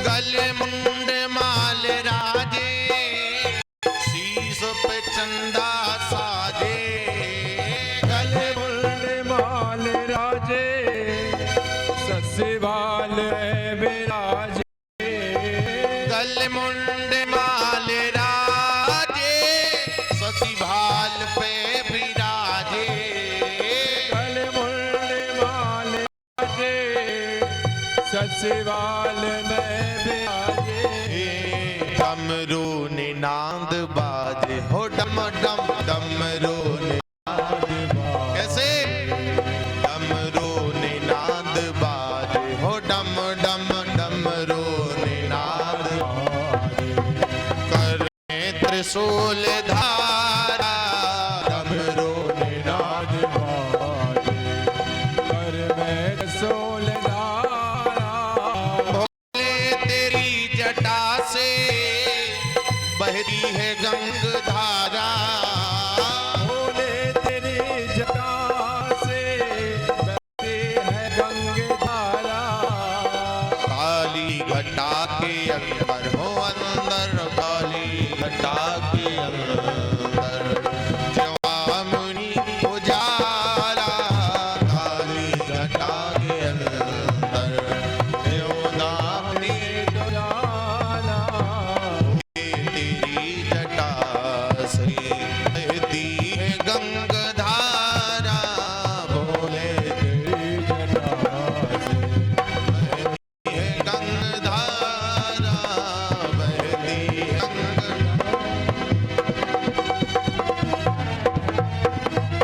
भोले तेरी जटा से बहती है गंग धारा। आज जो है श्रीशैल पर्वत पर मल्लिकार्जुन भगवान विराजमान हो गए। 12 ज्योतिर्लिंग की जब कथा आवेगी तो उसमें आप सभी को इन 10 ज्योतिर्लिंगों के माध्यम से मल्लिकार्जुन भगवान की कथा को शिव महापुराण के अंतर्गत श्रवण कराया जाएगा। और अभी से सुनाने से कोई बात नहीं। देखो क्रमबद्ध तरीके से चल रहे हैं तो नियम से ही चले। बोलिए शंकर भगवान की जय नमः पार्वती पतये हर हर महादेव। प्यारे भगवान की एक कन्या का भी वर्णन आता है। वैसे शिव महापुराण में भगवान शिव की कन्या का वर्णन नहीं है। आपको बता दें, जो कन्या का वर्णन हम आप सबने सुना है या जो मिश्रा जी कथा करते हैं वो सुनाते हैं, वृतांत है। ऐसी बात नहीं है कि कन्या का वर्णन नहीं आया, कन्या का उल्लेख आया है, लेकिन शिव महापुराण कन्या का वर्णन नहीं है। तो इसलिए उसका विस्तृत वर्णन भी आवश्यकता नहीं है। और देखिए भगवान शिव महापुराण में जो है भगवान की, जो कोई विशेष भक्त हुआ है या जिस विशेष व्यक्ति से कुछ कार्य उसका रहा हो, जिसके जीवन का समर्पित भाव से रहा हो, उसी वृतांत कथा में आया है और अन्यान्य लोगों का नहीं। तो जो भगवान शिव कन्या के बारे में हम आप जानते हैं, जिनका नाम अशोक सुंदरी है, यह भी भगवान शिव और पार्वती से उत्पन्न ना हुई। यह माना गया है कन्या को, इस कन्या को स्वीकार किया है भगवान ने। और देखो वैसे देखा जाए तो समस्त चर प्राणी जितने भी जीव हैं संसार में, सब भगवान के पुत्र हैं, सब भगवान की संतान है कि नहीं? भगवान कहते हैं सब मम प्रिय सब मम उपजाए। हाँ, मुझे तो सब प्रिय है क्योंकि सबकी उत्पत्ति मैंने ही की। चाहे वो शिव हो, चाहे वो राम जी का कथन हो, आखिर भगवान कहते हैं कि मेरे प्रिय हैं। एक बार देवादिदेव महादेव भगवती पार्वती के साथ जंगल में भ्रमण करने के लिए गए। भ्रमण करते करते भोले बाबा थोड़े आगे निकल गए और भगवती पार्वती एक वृक्ष के नीचे बैठ गई, थक गई। माता जब कार्य करते करते थक जाती है ना, तब उसे आशय की सहाय की इच्छा पड़ती है। घर में कोई ना हो, माता अकेली रहती हो, बालक हो, अब बालक से तो रोटी चौका चूल्ही बात कहे ना, तो बेटा आज तबीयत खराब है तुम ना लो, तुम लो। तो जिस वृक्ष के नीचे बैठ, वो कल्प वृक्ष था प्यारे, कल्प वृक्ष के नीचे छांव ले रही थी पार्वती मैया। तो पार्वती मैया के मन में एक इच्छा जागृत हुई कि पुत्र तो है लेकिन कोई कन्या नहीं है, घर में एक कन्या भी होना चाहिए। तो ऐसी इच्छा करते ही कल्प वृक्ष से एक कन्या का प्रादुर्भाव हुआ। भोले बाबा ने देखा अभी मेरी पार्वती मेरे साथ में थी, कहीं खो ना गई, तो भोले बाबा पीछे आ गए। मार्ग में जो आगे बढ़ गए पीछे आए तो क्या देखा कि पार्वती की गोदी में एक छोटी सी कन्या। भोले बाबा पूछने लगे, देवी ये तो बड़ी सुंदर है, हाँ, और बड़ी प्रसन्नचित्त है, यह कौन है? भगवती पार्वती ने बताया, प्रभु ये हमारी पुत्री है। अच्छा देवी, यह पुत्री कैसे उत्पन्न हुई? तब पार्वती ने सारा वृत्तांत बताया। तो मानो भगवान ने उसका नामकरण रख दिया, ये बड़ी सुंदरी है और इस वृक्ष के मानो शोक संतप्त इसको दूर हो, इसे शोक नहीं दिखाई देता, इसके मन में बड़ी प्रसन्नता है, इसलिए इसका नाम अशोक सुंदरी होगा। तो भगवान ने उसका नामकरण किया। अशोक सुंदरी का बाह जो है नहुस नाम के एक बड़े प्रतापी राजा प्यारे,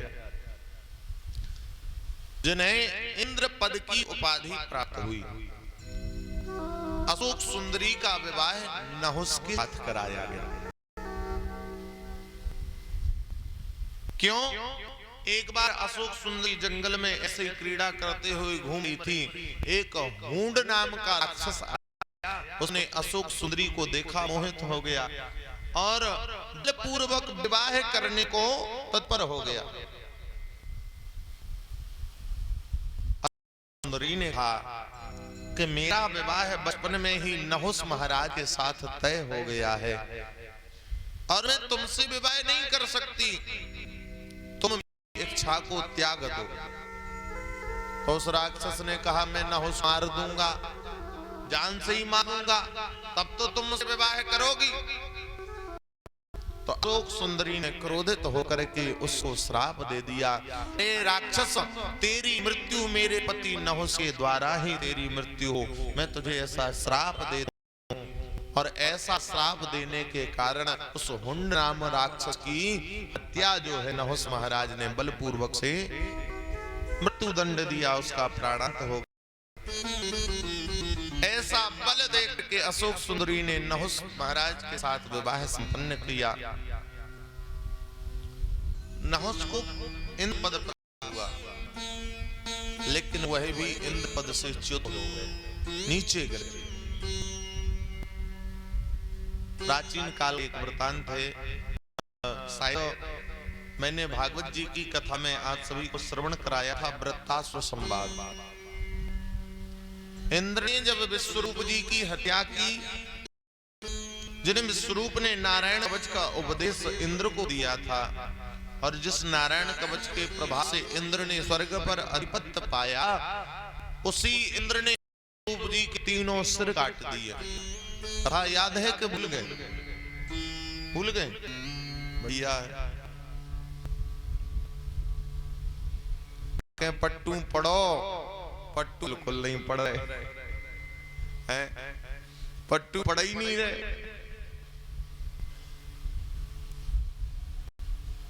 राम राम राम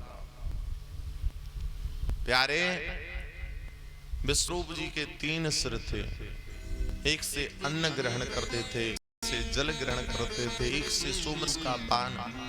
और जब इंद्र ने तीनों सिर काटे तो उनसे 3 पक्षी बने थे, गौरैया, पपीहा और तीतर।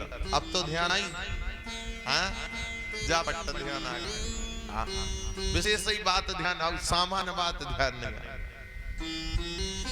ब्रह्मत्या का दोष का तो इंद्र को स्वर्ग का सिंहासन छोड़ना पड़ा।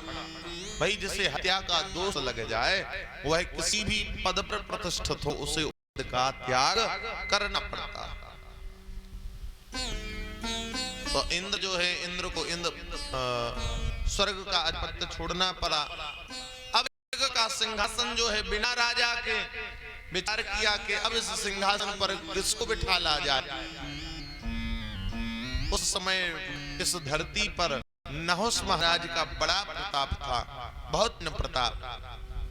तो सभी देवताओं ने विचार किया कि पृथ्वी लोक पर जो नहुस महाराज हैं वही केवल इस समय इंद्र के पद के योग्य हैं। उन्हें ही इंद्र के आसन पर बिठाया जाए। नहुष महाराज का विधि पूर्वक सभी ने अभिषेक किया और नहुष महाराज को इंद्र के पद की प्राप्ति हुई। प्यारे, जीव जब कुमार्ग पर भटकता है ना, जाको दारुण तुक देही और ताकि मति पहले हर ले। नहुष महाराज जो अशोक सुंदरी जैसी परम सुंदरी को प्राप्त करने के पश्चात भी जिनकी वृत्ति भटक गई, नहुष महाराज ने जब जैसे इंद्र की पत्नी सची को देखा, सती से कहने लगे, देवी तुम मुझसे विवाह कर लो, मैं तुमसे विवाह करना चाहता हूं। जो किसी की पहले से पत्नी है और तुम्हारी भी पत्नी है, उस पत्नी का त्याग करके और तुम इंद्र की पत्नी को ग्रहण करना चाहते हो, इसलिए सची नाराज हो गई और सची जो है स्वर्ग से भाग करके अपने पति इंद्र के पास पहुंची। इंद्र को शरीर में कोढ़ रोग हो गया था, इंद्र शरीर गलने लगा, क्यों? हत्या का लगा था। दूर से इंद्र को प्रणाम किया, इंद्र से अपनी जीवन गाथा सुना दी। महाराज, जो धरती के नहुष महाराज थे वह आपके पद पर प्रतिष्ठित हो गए हैं और अब उनकी दृष्टि मेरे ऊपर है, अब मैं क्या करूं? इंद्र ने कहा, देवी तुम उनके सामने एक शर्त रख दो। शर्त क्या? उनसे कहना कि अगर तुम ब्राह्मणों की ऊपर पालकी में बैठकर के मुझसे यह प्रस्ताव लाओ तो मैं तुम्हारे विवाह के प्रस्ताव को स्वीकार लूं। सची ने कहा, अगर वो ऐसा करने में समर्थ है तो? इंद्र ने कहा, तुम कहो तो। सची गई। नहुष ने फिर प्रश्न किया सची से, देवी क्या इच्छा है तुम्हारी? अगर तुम स्वीकार हो तो ठीक हो, अगर स्वीकार करती हो तो बलपूर्वक मैं तुम्हें ग्रहण करूंगा। सची ने कहा, देखो महाराज, आप जैसे राजा से कौन विवाह ना करना चाहे, मैं तो तैयार हूं, लेकिन ऐसे प्रस्ताव को नहीं स्वीकार करती। विशेष रूप से आप प्रस्ताव लाओ तब मैं स्वीकार करूंगी। नहुष महाराज ने कहा, विशेष क्या? बोले, 4 ब्राह्मणों के संतों के ऊपर पालकी रख करके उस पालकी में आप बैठ कर आकर के मुझसे कहें आपसे विवाह कर लूंगी। नहुष ने विचार किया, मैं देराज हो गया, अभी इंद्र के पद पर प्रतिष्ठित हूं और ऐसा करने में कौन सी बड़ी बात है। तो उन्होंने 4 ब्राह्मणों को बुलाया, उनके ऊपर पालकी रखी और पालकी में जैसे ही स्वयं थे तो महाराज नहुष के जितने भी पुण्य ताप थे, सारा धर्म, सारा कर्म, सारे पुण्य क्षीण हो गए। और प्यारे, क्षीणे पुण्य मृत्युलोकम विशंति। पुण्य जब जीव का क्षीण होता है तो वह मृत्युलोक में गिर जाता है। राजा नहुष पुनः स्वर्ग से नीचे गिर गए। क्षण ही उनके पुण्यों का ह्रास हो गया। क्यों? शास्त्र कहता है, यदा देवे वेदेषु गोसु विप्रेषु साधुषु धर्मे मयि च विद्वेषः सा वा आसु विनश्यति। जो देवताओं का, वेदों का, गौ का, ब्राह्मणों का, साधु संतों का धर्म के विरुद्ध अपमान करता है, उसका विनाश होने में समय नहीं लगता। महाराज नहुष ने यही गलती कर दी, ब्राह्मणों की ऊपर पालकी पर बैठ गए, ब्राह्मणों से ऊपर चढ़ गए। अरे राजा हो, राजा रहता है, ब्राह्मणों की सर्व चरण वंदना करता है। राजा नहुष यह ज्ञान, यह अज्ञान ही उनको ले डूबा और पृथ्वी पर गिर पड़े। अशोक सूरी ने स्वयं समझाया अपने पति नहुष को, महाराज मेरे होते हुए आपको किसी दूसरी स्त्री की सुंदरता अगर अच्छी लगी तो धिक्कार है मेरी सुंदरता पर, मैं अपने शरीर का त्याग कर दूंगी। महाराज नहुस ने याचना की अशोक सुंदरी से, देवी आज के बाद मैं कभी किसी स्त्री के स्वरूप की ओर मोहित नहीं होऊंगा, तुम अपने शरीर का त्याग मत करो। और ऐसी भगवान शिव पार्वती की पुत्री अशोक सुंदरी, जिनका विवाह नहुस महाराज से हुआ, जो मानो गणेश और कार्तिकेय जी के बहनोई हैं, जीजा। हाँ अच्छा, जीजा शब्द बड़ो खतरनाक है भैया। एक व्यक्ति कह रहा था, बोले महाराज हमें तो ससुर जावे की बात पतो परो कि हम तो मर रहे थे, हैं ब्याह हो रहा सो मर रहे थे। बोले महाराज फिर जनन कही जीजा, बोले जब उनने जीजा तब हम जिगे, नहीं तर तो हम मर ही गए थे। हाँ ससुराल के जितने भी शब्द हैं, जितने भी नाम हैं, सब सास से शुरू हो गए। सास, ससुर, सारे, ताली, सब सास है। साराज, और जो सा शब्द बड़ो खतरनाक हो, जो सा सरगे ले जाते ब्याह भाव, वो सास तो सोई समझो तुम सरगे जावे कौन तैयार हो। ऐसा सुंदर दिव्य भाव प्यारे तीनों संतानों का। और भी संतान का उल्लेख आया है, एक ज्योति नाम की कन्या को भी भगवान ने स्वीकार किया। और आगे वृत्तांत आएगा। अभी जितने भी गण हैं मानो, भगवान ने सभी को अपने पुत्रवत ही प्रेम किया है। तो केवल गणेश जी को, कार्तिकेय जी को, अशोक सुंदरी को, ज्योति को ही नहीं कहा जा सकता। जितने भी भगवान शिव के गण हैं, सब उनकी संतान ही है। और भगवान शिव अपने परिवार में इतने प्रसन्न हैं कि क्या कहें प्यारे। भगवान शिव की परिवार की महिमा देखो। हमारे आपके परिवार में रोज नित्य प्रति झगड़ा होता है, किसी ना किसी बात को लेकर के रोज लड़ाई झगड़ा होता है। अब जैसे हमें कहे तो नहीं चाहिए, लेकिन मन में जो आ जाए तो हम कह दे। जैसे जो हमारे वर्तमान में यजमान हमारी मैया है, पूजा तो कम हुई है,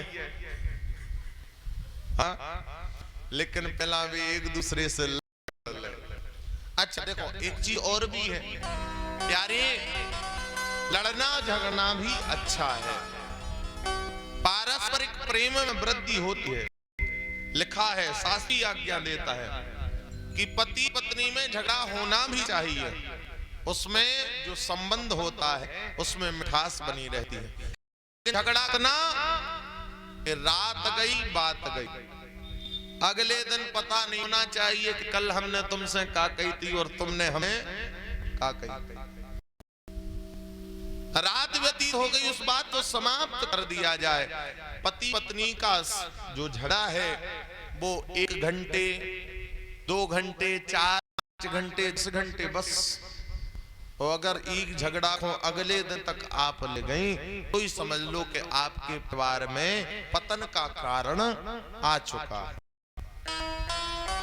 और प्यारे शास्त्र कहता है, तजे धर्मं दयाहीनं विद्याहीनं गुरुं त्यजेत्, त्यजेत् क्रोधमुखी भार्या निस्नेहा बांधवा त्यजेत्। ऐसे धर्म का त्याग कर देना चाहिए जिस धर्म में दया ना हो। हाँ, धर्म में प्राणी के प्रति दया न हो, ऐसे धर्म का त्याग कर देना चाहिए। तदे धर्मं दयाहीनम विद्याहीनम गुरुम, ऐसे गुरु का भी त्याग कर देना चाहिए जिसके पास ज्ञान ना हो, जो विद्याहीन हो। करिया अक्षर भैंस बराबर ऐसो अजीत क्रोध मुखी भाया, ऐसी स्त्री का भी त्याग कर देना चाहिए जो नित्य निरंतर क्रोध से भरी रहती हो, 24 घंटा जी चकर चकर चकर चकर चकर, हाँ?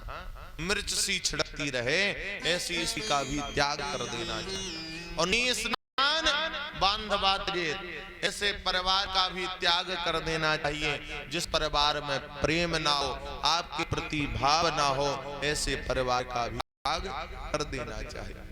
अगर शिक्षा कहीं से परिवार की लेना है प्यारे, हमें भगवान शिव के परिवार से लेनी चाहिए, जो भले ही एक दूसरे के वैरी हैं लेकिन फिर भी सब एकत्रित रहते हैं। हाँ बताओ, भोले बाबा को वाहन नंदी, पार्वती मैया को वाहन शेर। जब चाहे मौका मिल जाए तब खाके चटपट करके फ्री हो जाए हैं? लेकिन नहीं, दोनों एक घाट पर पानी की। भगवान कार्तिकेय का वाहन मोर और भगवान शिव के लिए का हार नाग। मोर में और नाग में, मयूर में और नाग में भी बैर है। कभी मयूर चटपट करके नाग हरा जाए, हाँ अरे को हार कभी खब जाए पतो ना पड़े, नहीं।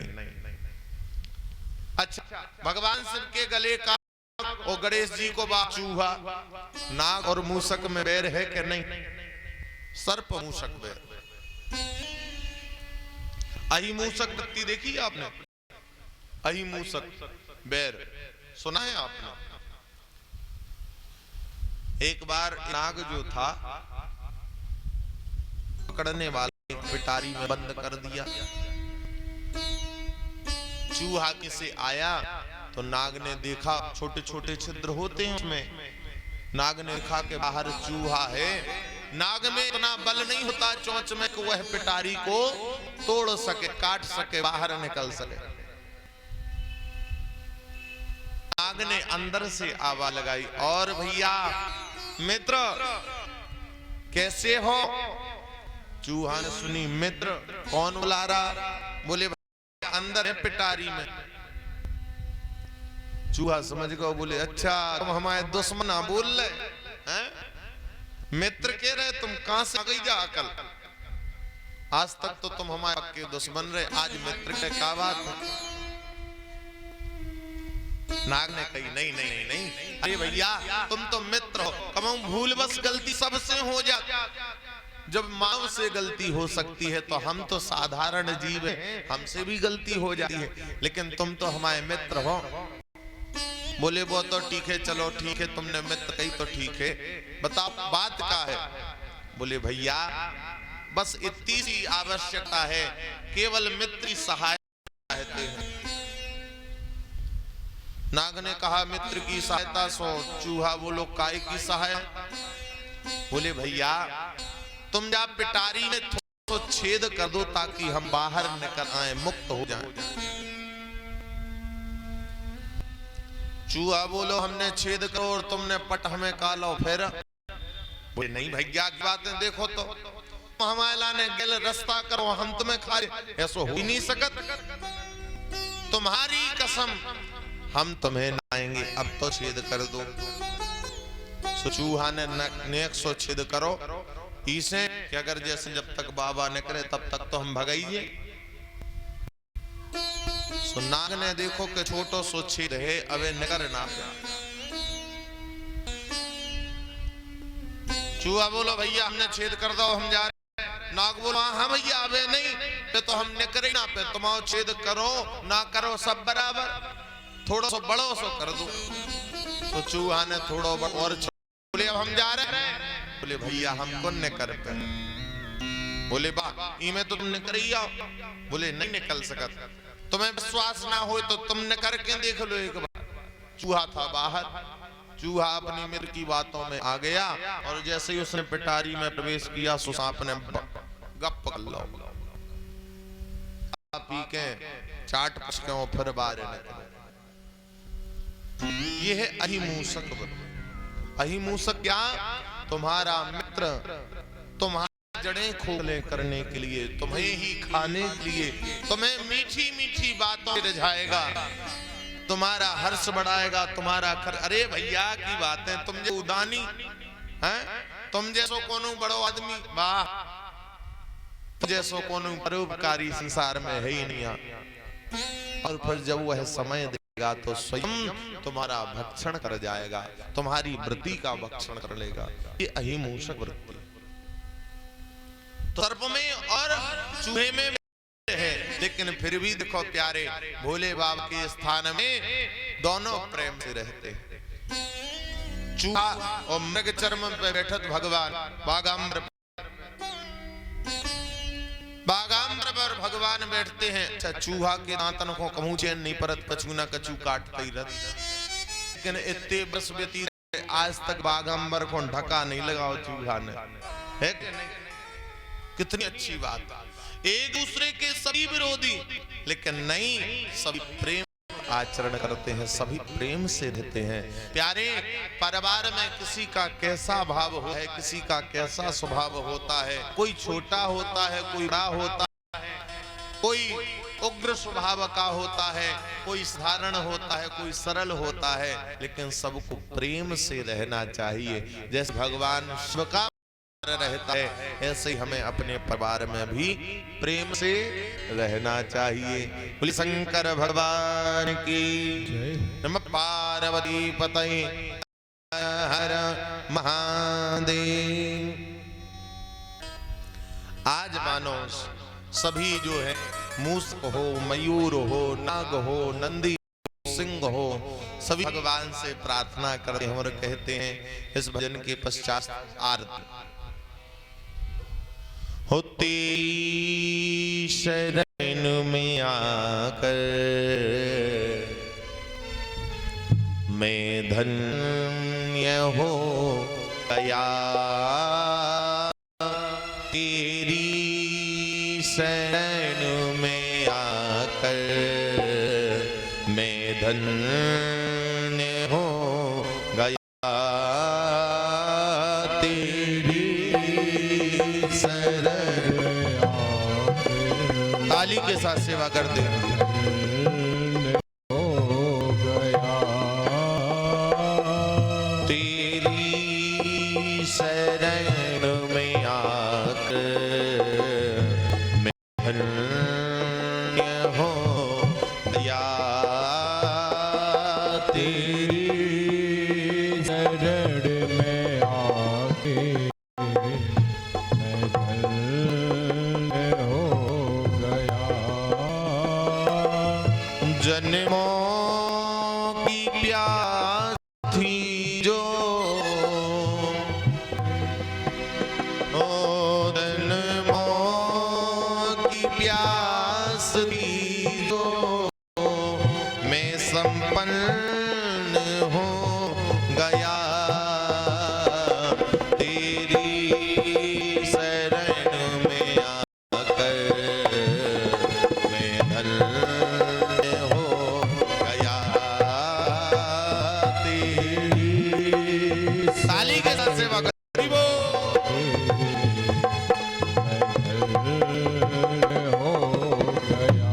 श्री हरि।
और कितने गरीब हैं, कितने मिले अमीर यहाँ, कितने गरीब, कितने मिले अमीर यहाँ, कितने गरीब। हे नाथ पर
भक्तवत्सल भगवान की, श्री शंकर भगवान की। नमः पार्वती पतये हर हर महादेव शंभु।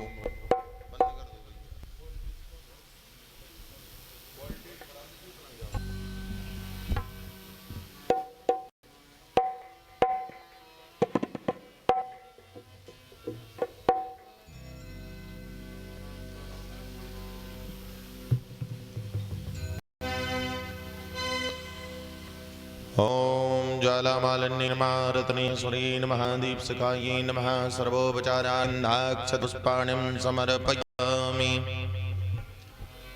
आरती करो हर हर की करो नटवर की भोले शंकर की। आरती करो हर हर की, आरती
शिव शंकर महादेव जय शिव शंकर जय गंगाधर जय डमरूधर जय गंगाधर जय डमरूधर हे देवों के देव मिलाओ हे देवों के देव मिटाओ तुम विपदा घर की आरती करो हर हर की आरती करो हर हर की करो नटवर की भोले शंकर की आरती करो हर हर की तुमने जग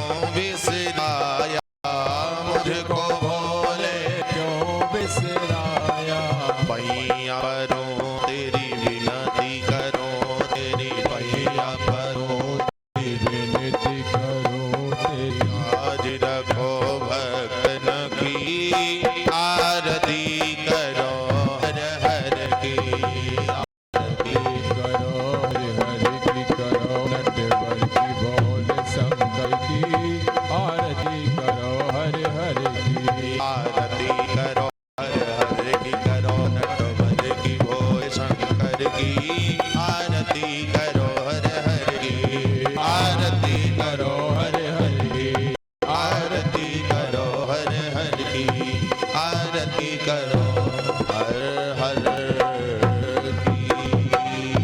जली शीतलीकरणं पुष्पैवाभिवन्दनम् आरोग्यात्माभिवन्दनं मन्त्रपुष्पाञ्जलिः हरिः ॐ मा ॐ ग्नेन जिग्नमे जन्त देवास्तानि धर्माणि प्रथमान्यासन्न इहनाकं महिमानः सचन्त यत्र पूर्वे साध्याः सन्ति देवाः हरिः ॐ तत्पुरुषाय विद्महे महादेवाय धीमहि तन्नो रुद्रः प्रचोदयात्। नाना सुगंध पुष्पाणि यथा कालोद्भवानि च पुष्पाञ्जलि दत्तौ गृहाण शिव शंकरो सुमन सुगंधित सुमन लय सुमन सुबुद्धिकार पुष्पांजलि अर्पण करो भोलेनाथ करो स्वीकार। पुष्पांजलिं समर्पयामि। बोलिए शंकर भगवान की, श्री कनक बिहारी बिहारिणी जो सरकार की जय हो।